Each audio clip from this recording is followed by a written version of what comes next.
Hi guys, so today we're looking at the Presto 23 canner, and we're going to talk about what you look for when you first start canning and why you might be having some problems with this bad boy. So first off, let's take a look here. There's the model 0178107 1905 G3, C3, I don't know. Anyway, it's a 23. So you'll have the base of the canner, which is nothing new, right? You'll have a rack that goes into the base, and mine, I have well water, so you'll see I get mineral deposits at the bottom of my canner. So I've got the canner, I've got my base I put in the bottom of it. But otherwise, all you want to do when you pull it out for the season is just kind of go over the top here, make sure there's no nicks, cracks, cuts, or anything. Because these canners are really lightweight too, I pick it up, I look at it around, look at the bottom of it, make sure it's not warped, it sits flat. But I also take it toward the sun, and I look up in the middle of here and I see if I can see any light through it. That would be a crack. So this looks good.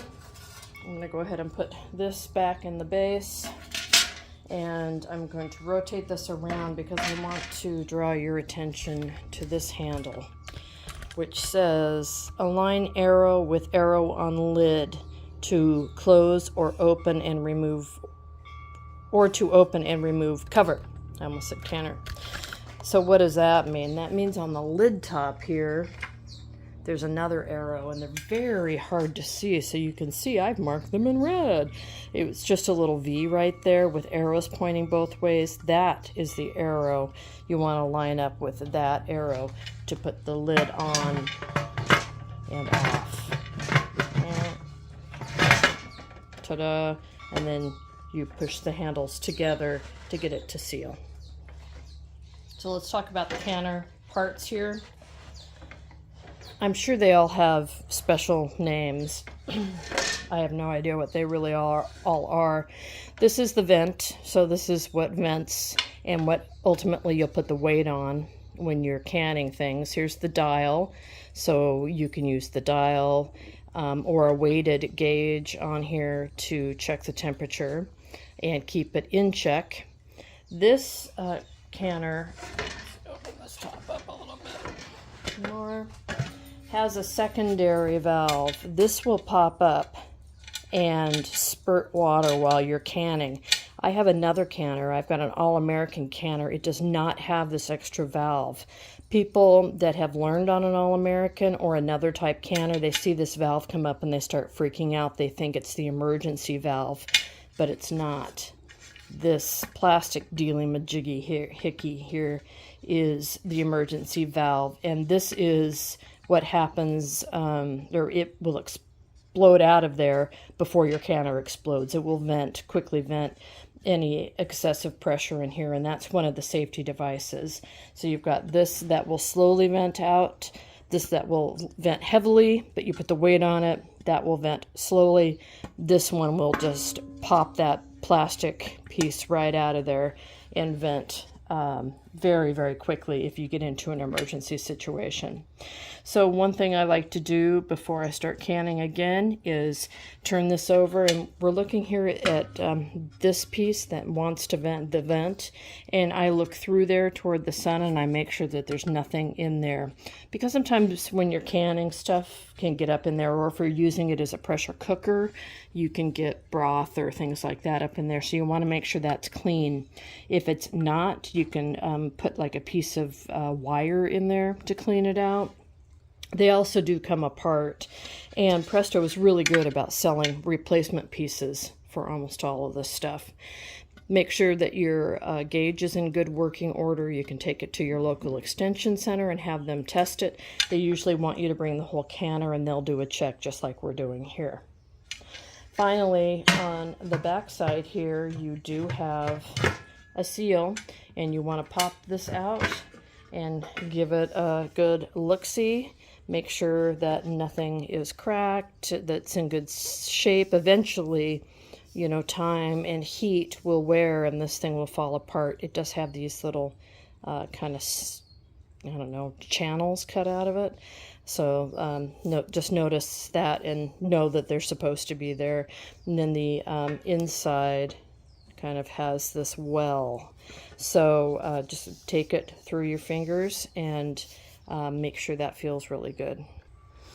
All right, so when you're putting this back in or replacing it, you can give it a light coating of, they recommend vegetable oil, and I do recommend that as well. It just helps everything run smoother and keeps this kind of rubbery stuff, I don't know, more supple, more flexible. Think about it like putting lotion on, right?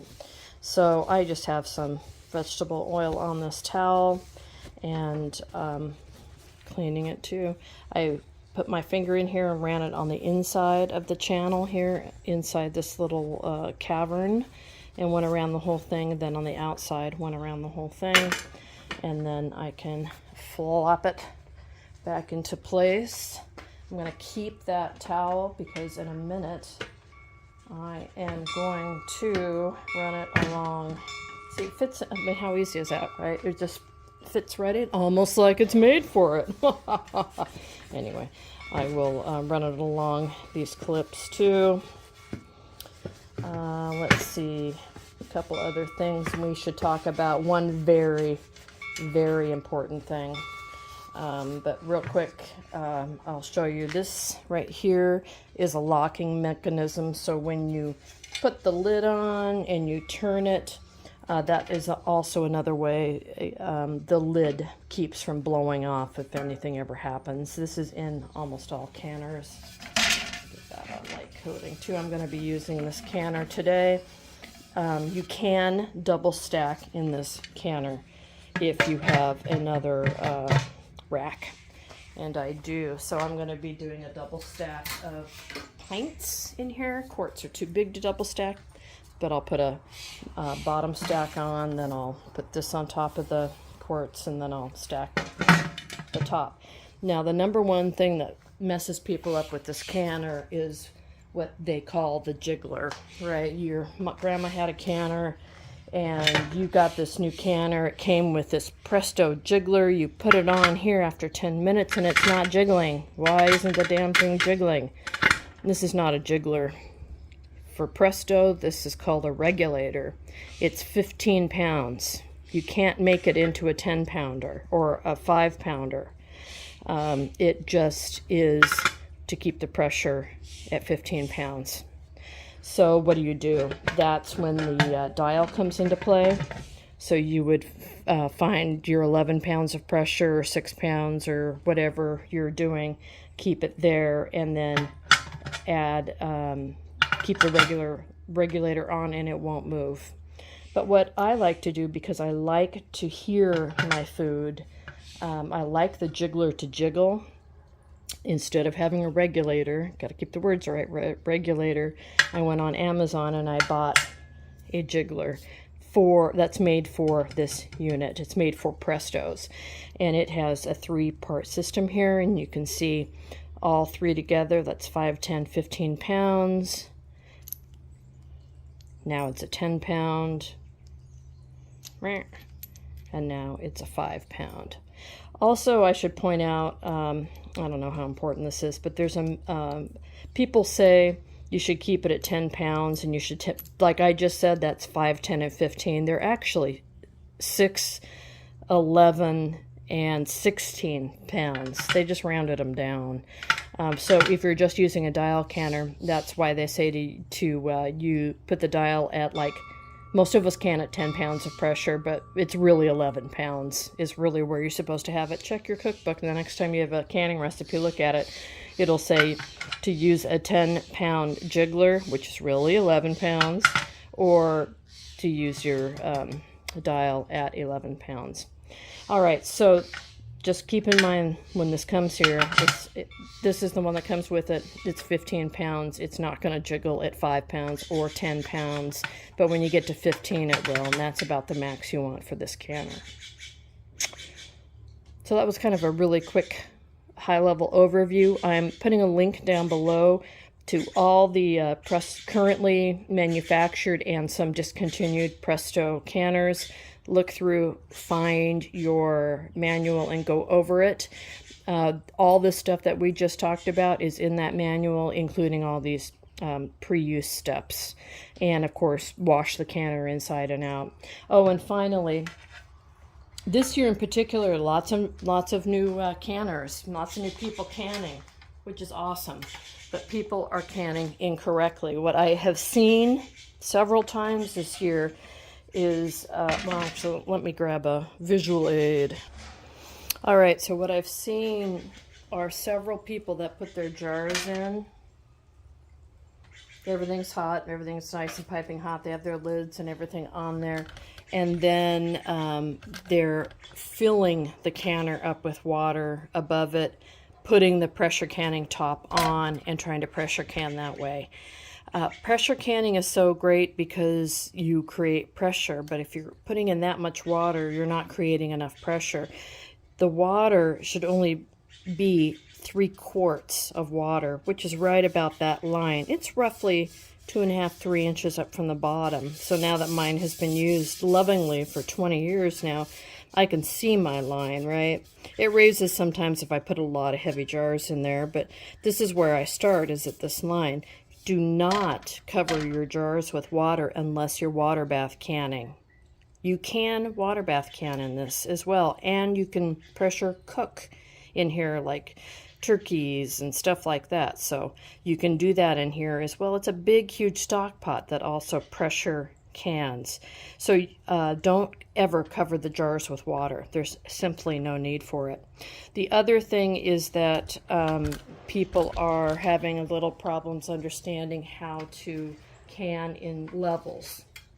So like I said before, we'll take one jar out. So we have, let's pretend the whole bottom here is filled with these quart jars. If I put another level of quart jars in here, right, I'm not going to be able to get the lid on. That's just simply not going to work. If it was tall enough, I would put down a rack, and you have to have that rack. Please use the rack.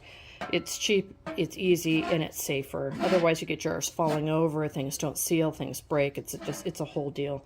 But you can't double stack quarts in here. Pints, however, you can double stack.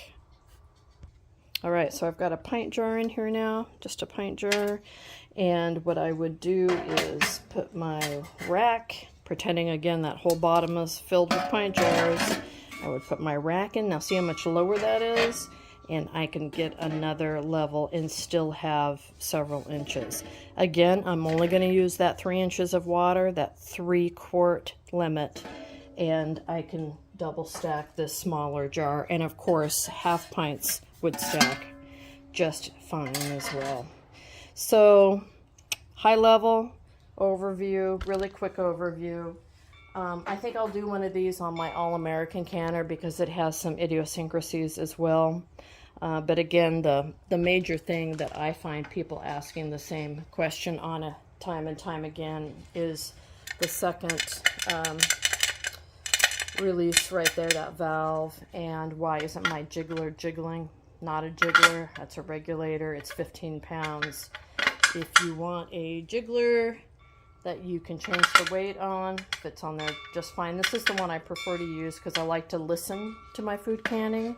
I don't want to sit out here and really babysit it when I've got the temperature dialed in. I really want to be able to walk away from the canner for a period of time, or go read, or go to the bathroom or something.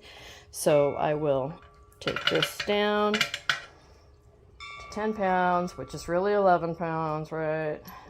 And this is like, I don't know, 15 bucks on Amazon.